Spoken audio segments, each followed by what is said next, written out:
honestly, it's a bummer not to have Sundance in person because I would have loved to see people dancing in the aisles for this film because I know that would have happened.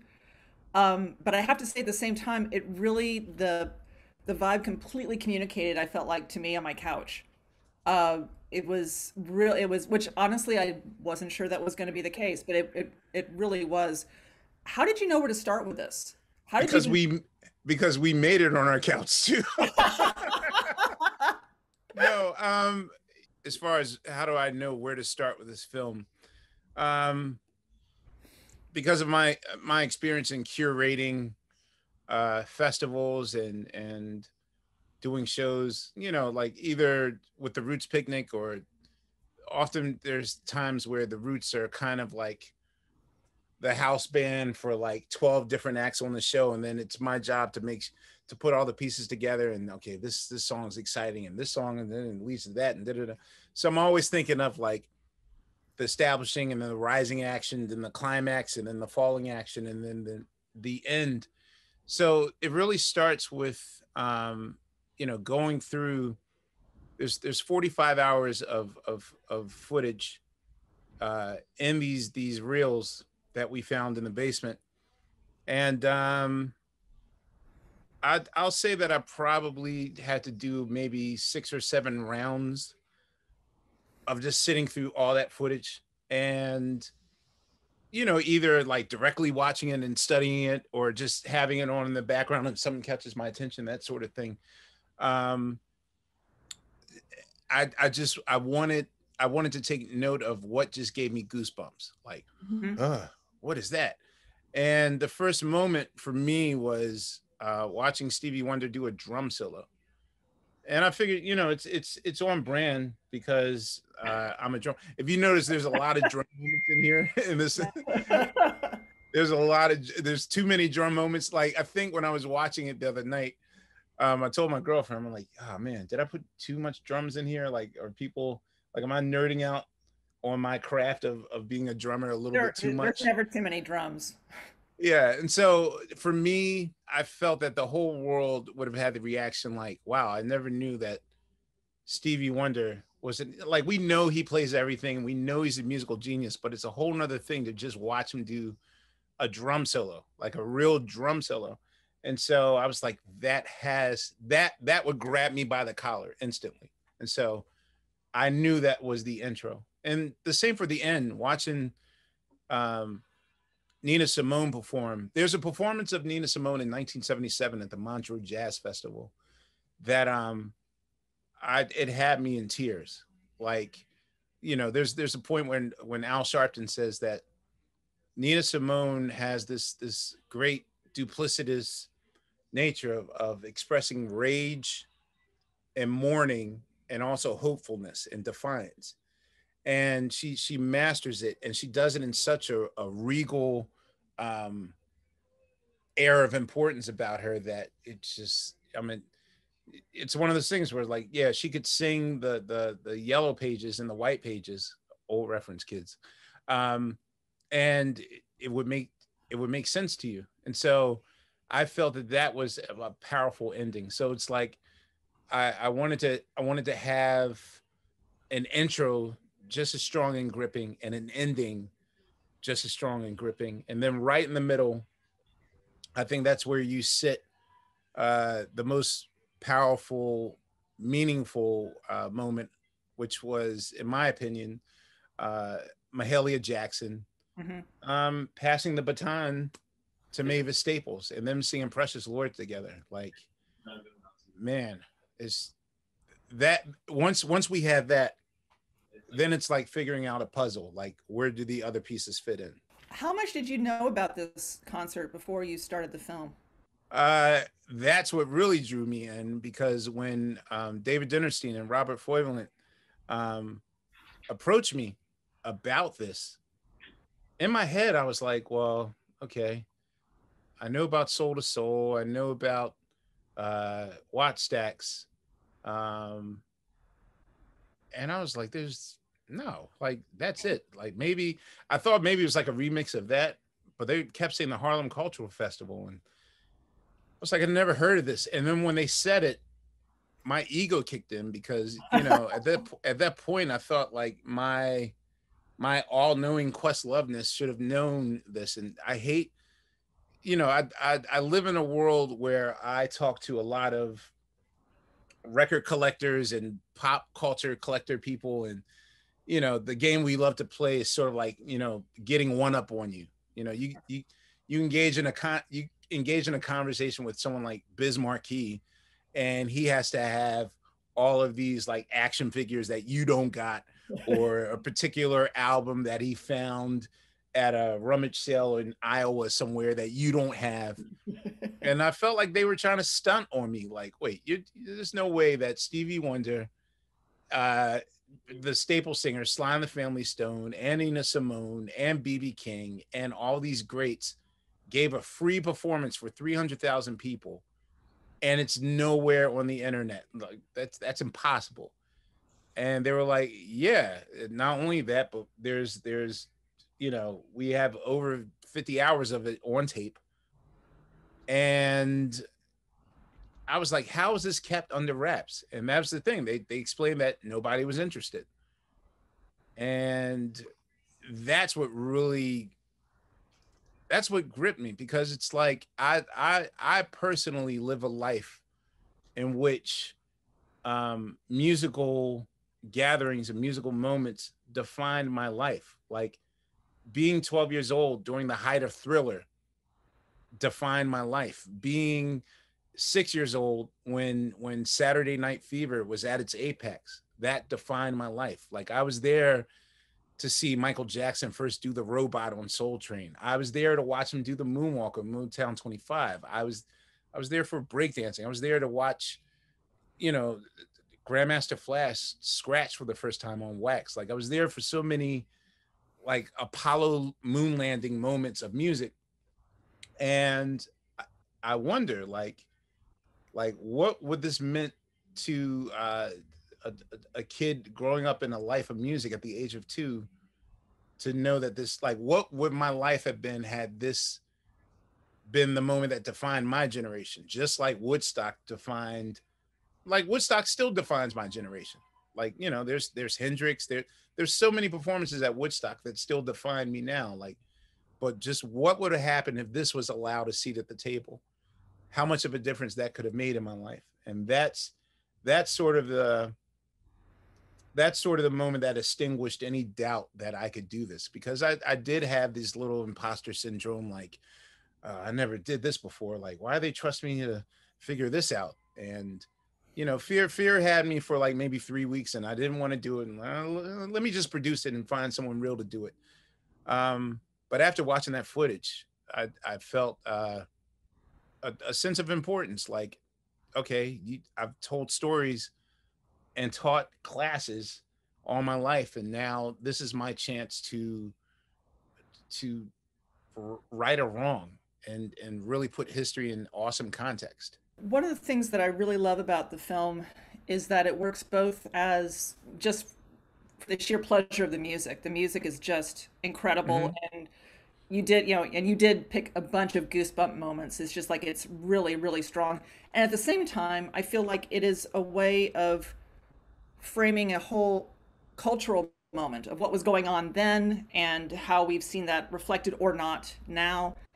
And I was curious, how did the recent events of 2020, speaking of working from home, how did that impact your decision the decisions you made for the film? How To did that? frame it, yeah. Okay, so around, I guess we can all collectively agree that the beginning of this was about what, March 13th, March Yeah, 15th, about. kind of a weird Eyes of March as I think about it. Um, so even during that week, we had so many interviews lined up, and we had to call an audible. Right. And there was a moment where it's like, oh man, this is about to all fall apart. But we had to gather and figure out, like, can we do this? Can we still carry this mission out? Even though I'll say by that point, we were we were maybe in the third quarter. So, you know, we hadn't gotten the Stevie Wonder yet. We hadn't gotten the Gladys Knight or Mavis Staples. Like a lot of our key interviews we hadn't gotten to yet. And on top of that, it wasn't lost on us that the circumstances that led to the Harlem Cultural Festival even happening in the first place, which was simply to keep people from rioting in the streets. Like let's have something the entire summer of 1969 that gives people hope, gives people joy to look forward to get their minds off of, oh man, we're you know, like we're without a leader. Martin Luther King's dead. I'm angry. I want to hurt something. I want to feel something. And that's where riots start, where, you know, where you want to be heard. I mean, riot is the voice of the unheard. And this was meant to sort of quench that and really become a high point at that point, a life of lows, a time of lows.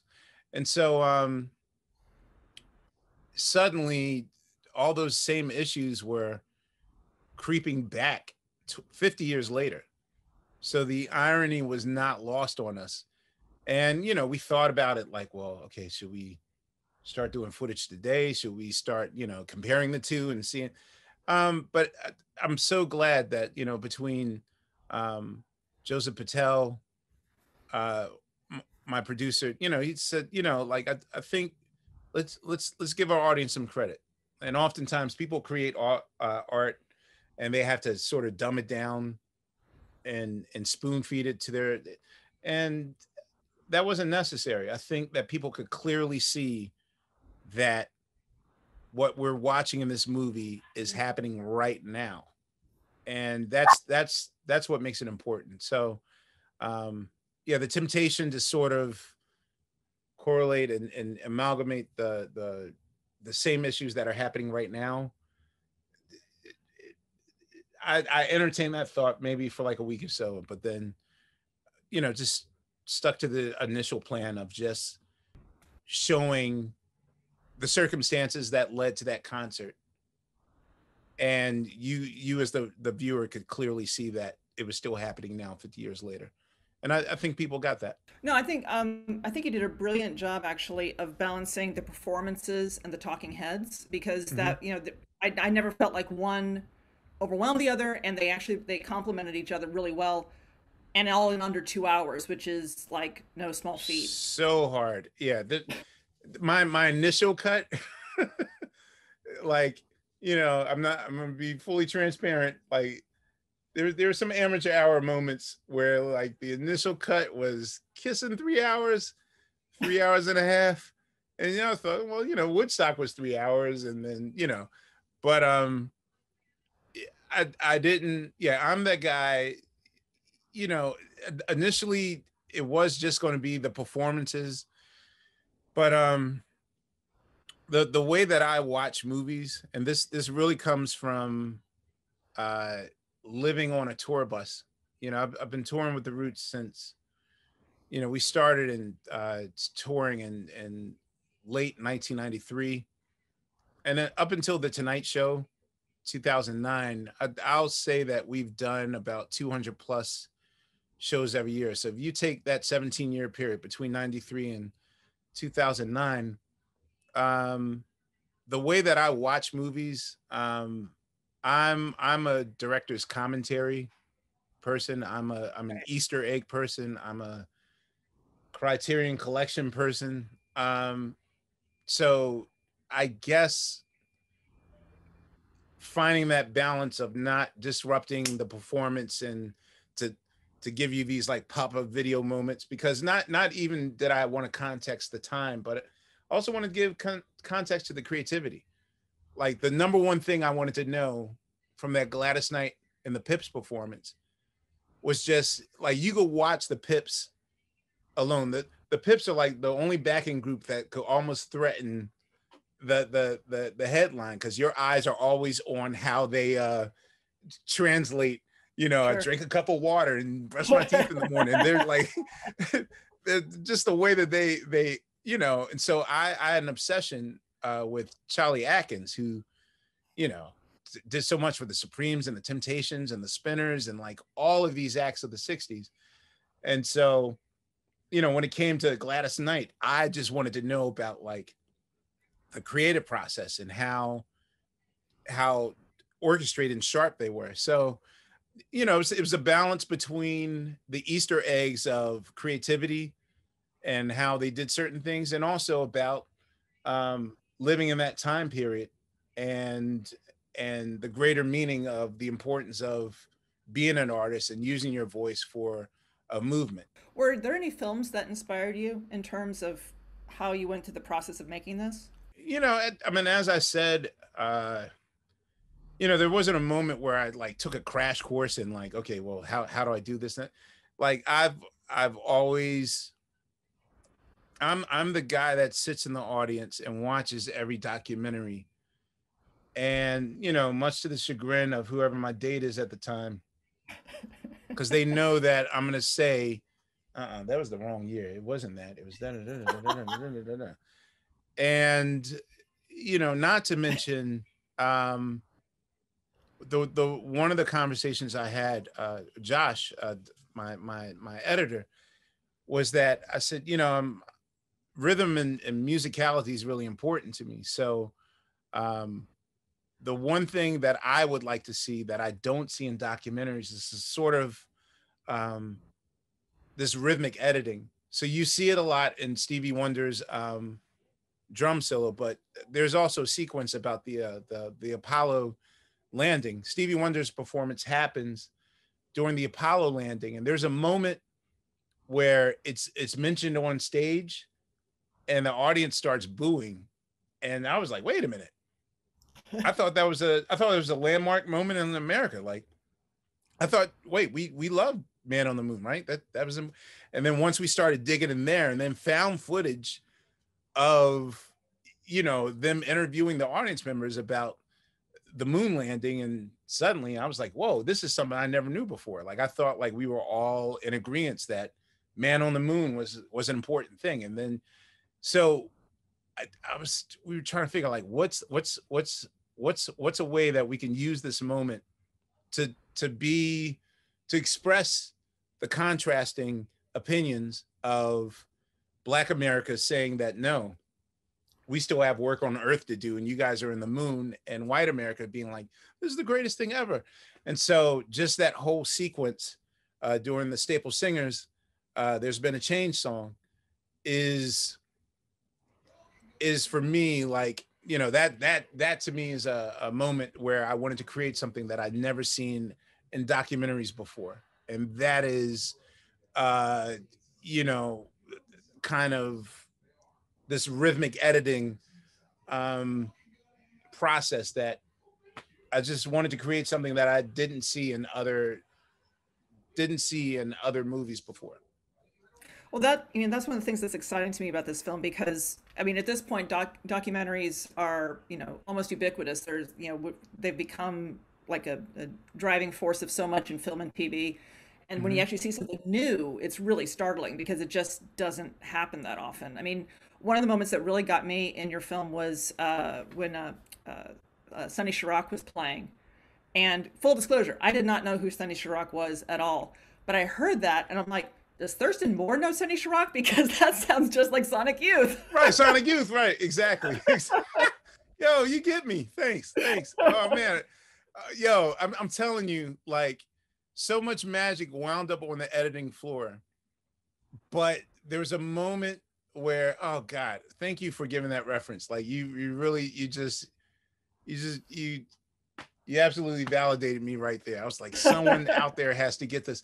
Um, that's the thing, because his soloing wasn't like Hendrix. So here's the thing. So in going through the rummage, well, the not even the garbage, like a lot of the stuff that we found was almost about to be tossed in the trash like within months. Right. So, and finding production notes and contracts and requests and all those things.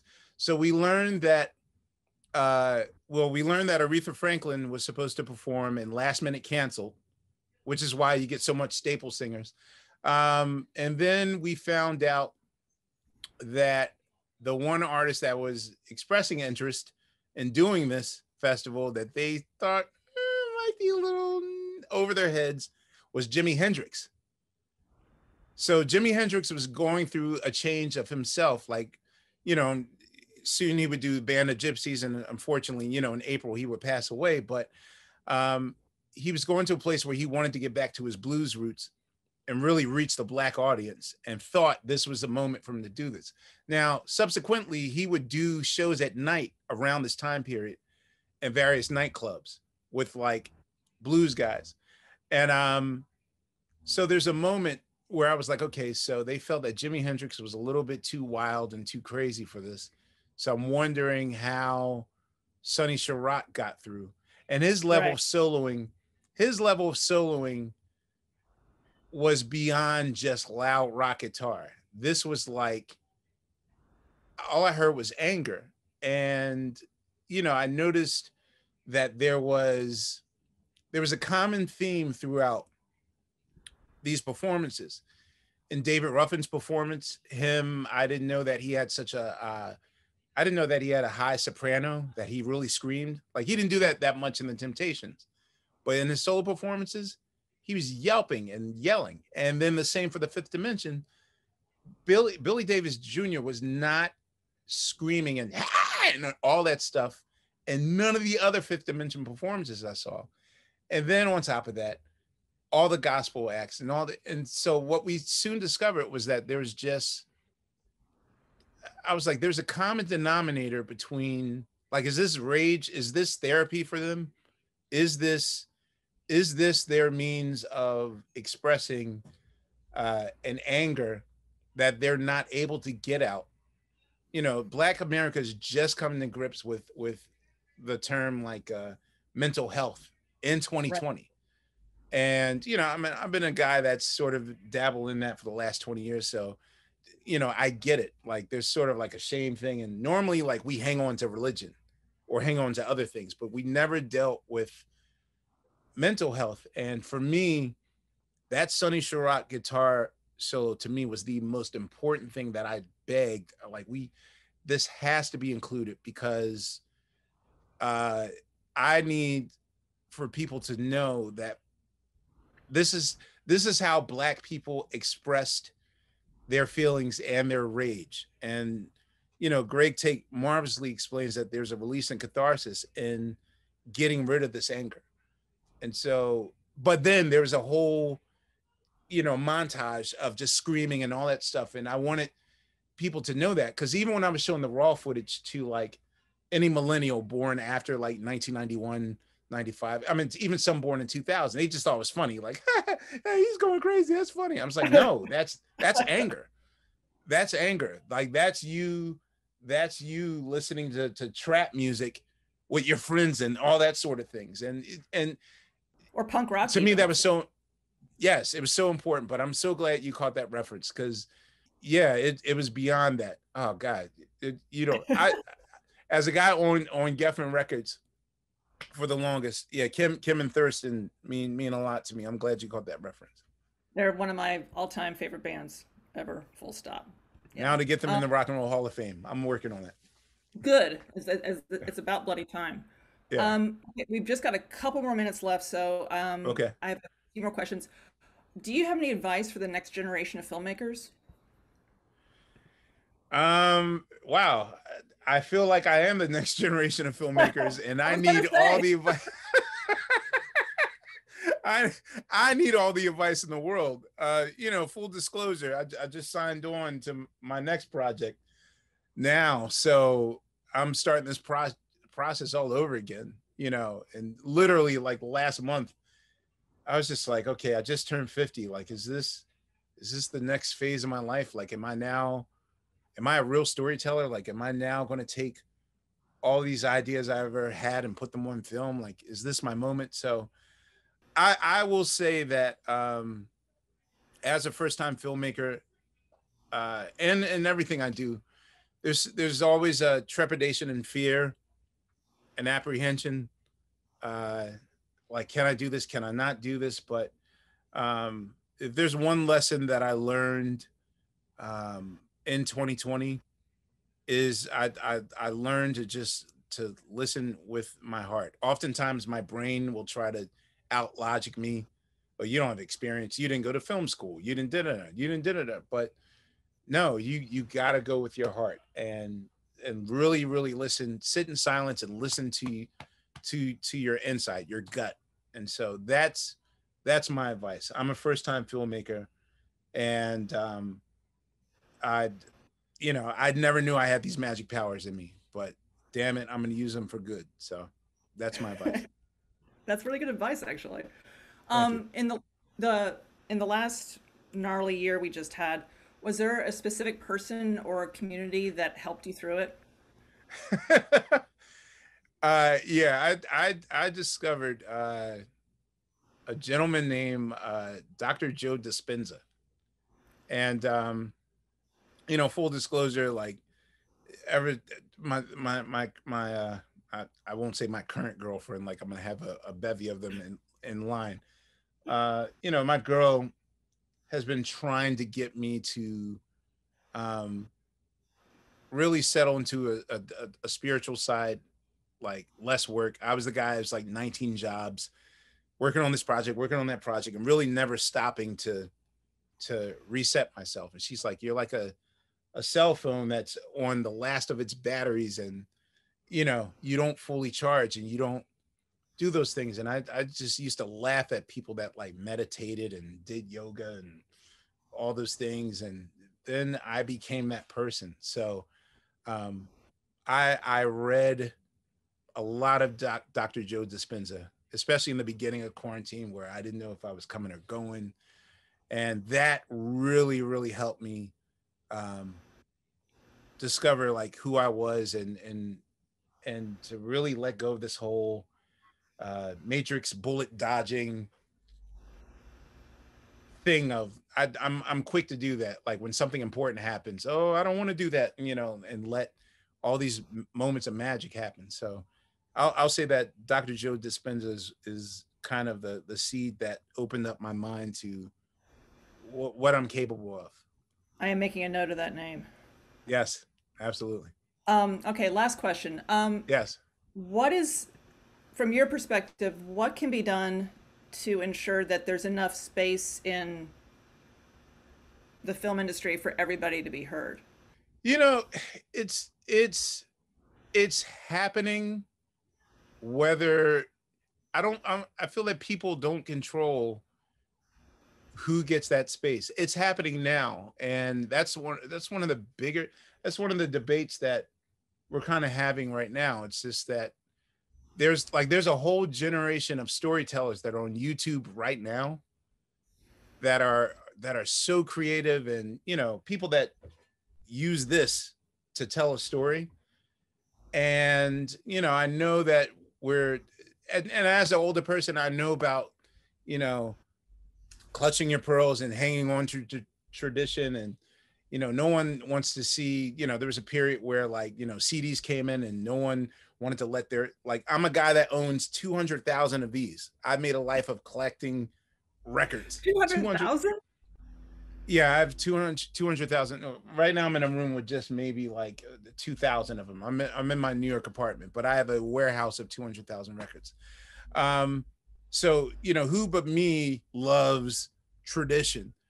But I'm also learning that there's space for growth and expansion. And so um there's so and I've spent a lot of my time looking at these people and these films like on YouTube. And so I think it's up to the powers that be, those that are the gatekeepers, to sort of open up their minds and their portals to these new storytellers. And that's where they are. Like the storytellers are there, and the platform is there. We just now have to let them in the door.